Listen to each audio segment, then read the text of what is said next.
Okay. My guest today is Abigail Olson, class of 2018. Did I get that right? 2018. Thanks for joining us, Abigail. I'm starting this series just to kind of catch up with people as they've graduated from governor's school, just to get an update on their life. I started with the intention of interviewing people who had graduated longer ago, and I wasn't sure we'd have much to talk to, but it sounds like you've got a really eventful life since graduation, even though you've graduated much more recently. Can you give us just a quick update on what's happened in your life since you graduated? Yeah, so after graduation, I spent the summer getting my CDL to drive a commercial driver's license to drive tractor trailers. But I can't cross state lines until I'm 21. So I found a part-time job driving for dump trucks and the receptionist, the other part, because I also couldn't be on insurance. So I did that kind of that fall and winter. And then I realized I didn't really want to be a truck driver anymore. And on the same day that my boyfriend at the time broke up with me, so I was like, wow, I need to get away. So I lived in Mexico for a few months and then I came back. And while I was in Mexico, I was writing a lot. And so then when I came back, I submitted to a few publishers. And then last September, I started taking flying lessons um, to work towards my private pilot's license. And then I signed with a publisher, and that's coming out soon. And then I stopped taking flying lessons. So that's where I'm at right now. Do you want to talk about why you stopped taking flying lessons? Well, back in November, so a couple months after I started, I crashed during my second solo landing. Like the propeller came off and the front wheel came off. And so ever since then, I just was kind of kept being scared of landing. So, and I just couldn't get over that. Like I tried, but yeah. Yeah, you told me the story, or I read a little bit about the story about you getting your CDL and trying to change the laws around federal trucking across state lines. Tell us a little bit about what that journey was like for you, how long that took, how you were involved in the legislation that got some of that stuff changed. Yeah, so I kind of knew that I wouldn't be able to cross state lines till I was 21. Um, but then when recruiters came to the school that I was getting my CDL at, they were like, "Oh, so how old are you? We're looking for young people, especially women." And I was like, "Oh, I'm 18." And they're like, "Oh, no one's gonna hire you." I was like, "Well, but I can do inside, like I could do like dump truck driving or local runs or whatever." And they're like, "No, you need like insurance and you need like experience to do local ones because most people want that." So then I wrote a letter to my representative, and then the International Food Distributors Association reached out to me and asked me to write that article for the Richmond Times Dispatch. So I did, and then some people reached out from that, like my senator. And so then I kind of just forgot about it after that. And then when I was in Mexico, the IFDA woman was like, "Hey, so people keep bringing up your article and they don't know that I asked you to write it. And so would you mind coming up to our conference to that's supporting this bill and like just speaking?" So I did that back in like a year ago in May. Gotcha. And then I don't think it actually ended up being passed, unfortunately. Yeah. Oh, really? I was under the assumption that it did. So Yeah. people under 21 still can't drive a commercial truck across state lines. Correct. Oh, Yeah. that's too bad. Yeah, it seemed like a lot of common sense legislation, so I just assumed that it had passed. Is there any attempts to try it again? Do you know? I don't know. I think last year was the main attempt to try again because it was passed it was a part of a larger bill. I think I think the main concern is just safety. And I guess now that I'm older, I'm like, yeah, I'm a lot better driver now, so I can't really argue with that. So, yeah. Super interesting. Have you since driven across state lines just to celebrate that you're 21, or I'm not 21 yet. I'm oh, still you're not 20. 21? I got Yeah. you, got you. Will you drive a truck across state lines when you're 21? Um, I think I'll have to find a truck to cross it state lines. Yeah.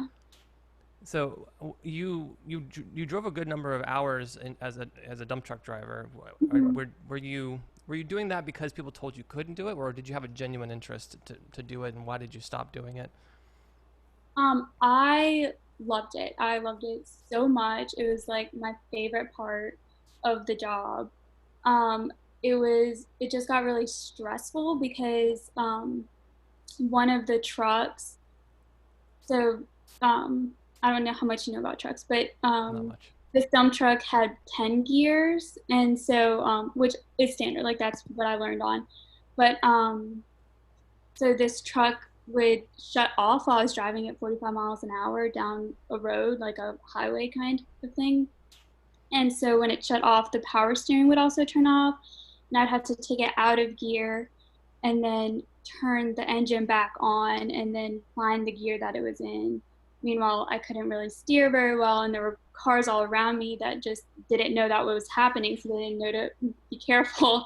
And so that was really stressful. And then they thought they fixed it, but then they told me to um, so then they fixed it, but then it wasn't actually fixed. Like it just like the intervals in between times, like at first it'd be like 5 minutes between shutting off, and then it would be like three and then two, and then at one point it just didn't come back on again. And I was on a hill and I started rolling backwards, and I put on both of the parking brakes, but it was just like, oh my gosh, I could have rolled into somebody, and I'm not on insurance, and I don't know who would have paid for that, and somebody could have gotten hurt, and nobody is coming. Like I called all the people in the office, and nobody was coming. And I was like, I don't know this.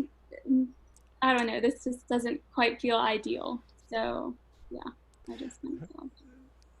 That does sound harrowing. Rather than quit, so you often describe your truck driving as like your lifelong dream or whatever. Why not switch to a company that had better equipment or Yeah. Um, well, they were kind of the only ones who would hire me, and then there was another company that did try to hire me, and they worked a long time, like 6 months, with their insurance company to try to get me on. And but it was still going to be a lot of office work and then just like backing up the trailers. And at that point, like my life was just kind of falling apart. And I was like, I mean, I want to be a truck driver, but I don't know if I want to be a truck driver that badly. Like working and like putting my time in to do this. Like, I feel like this is kind of like an entry level thing. And I was kind of hoping to do it while I was young and free, but now I'm going to have to wait. And I was like, I don't know anymore. So then I just didn't. Yeah. that makes sense. So what drove you to Mexico? Why Mexico? Tell us a little bit about. Well, without Um, giving too much content away from the book. And oh, Alexa's trying to talk to me apparently. it's so I was so like my life kind of fell apart, and then my mother's so family friends have their grandmother spent half her time in Mexico, and so we vacationed together some, and so so I knew her, and my mother went to go down to her celebration of life, like her funeral, and but I wasn't going to go because I thought I was going to have this job, and then I didn't have the job, and then um, so I went to go visit my aunt in DC, and I was like, oh my gosh, like my boyfriend broke up with me, and I don't want to be a truck driver anymore, and I don't know what I'm doing. And she's like, where's your mom? And I was like, she's in Mexico. And she was like, well, that's where you need to be, like good fish tacos and good weather. So she was like, find the next flight. And she told my cousin, like, find the next flight for Abigail. And so I just went down to visit my mother. And then I was like, oh my gosh, I don't want to leave. So I didn't. Yeah. I mean, are you still in Mexico now? No, I'm Okay, not. I'm in. Yeah, I didn't for 4 months, for four and then months. I'll come back. Yeah. Gotcha. Did you take Spanish in high school? Yes, that was my 4 year language. Gotcha. Were you able to practice that down there in Mexico? Yeah, That's yeah. great. What was your other language? Latin. Have you found any use for Latin since graduating? Um, just the typical, like it helps with root words, Hmm. kind of in English, but Not really. Very good. What? So you loved Mexico. What brought you back to the States? Um, well, I didn't have many friends in Mexico. I would play cards with the grandmother's other retired friends. So then when I came back for the conference, for the truck driving conference, I they let me stay a little bit longer, like on either side. And so I like saw some friends, and I was like, oh my gosh, I miss my friends, and like, yeah, maybe I should just come back. So I did. Yeah. Gotcha. And Uh, also my favorite cafe down there closed. So yeah, no that's where I reason to ate stay after breakfast that. over the Yeah, exactly. You're writing a book. How? Tell us about the book writing process. Is this you've done a little? You've written an article once before. Have you done any other long form writing? Is this your first time doing that? What's it like? Um, it was really hard. Like when I was in middle school, I tried to write books like, oh, I'm gonna write a book. But then I never really went too far into it. But then when I was in Mexico, I was like, well, I wrote an article and I wrote lots of short things in high school, so I can just write lots of little short things and then it'll become a bigger book. And so that's kind of what I did. I tried to like trick myself into doing small things instead of taking on a big project. Are you using the same tactic now? Yes. Gotcha. How's the overall book writing process going? How long have you been at it, and how far do you think you are from finishing? Well, the the book is coming out on August. Like that's done. Oh, it's done. Wow. Yes. And it's like on Amazon and stuff. So yeah. So it's done. That took about I started last February, and it was like the is got on Amazon like about a month ago, and then will Hmm. be actually released on August 20th.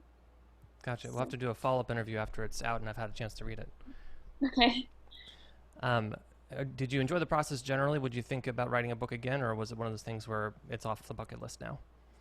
Um, I did like it, and I think it was really healing because I don't know, I was just working through a lot of stuff, and then it helped me like figure out what was what, and then I can just like leave it in the past, kind of. Yeah. So I think I may do it again. Yeah. Um, so what else do you have on your bucket list? You're only 20. You've got done some pretty amazing things already. What's without knowing exactly what you're going to do next, unless you do. I'd like to hear that too. No, I Um, don't. Still searching. Are there other things just on your bucket just list generally?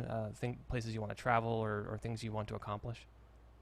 Not really. I think writing and truck driving were the two big things.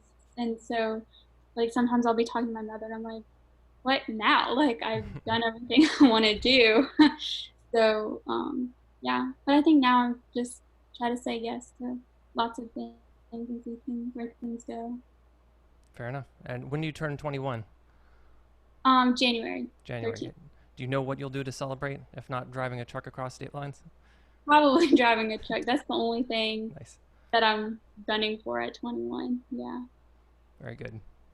All right, we're about right at time. So thank you so much for your time today, Abigail. Okay, thank you for connect with you.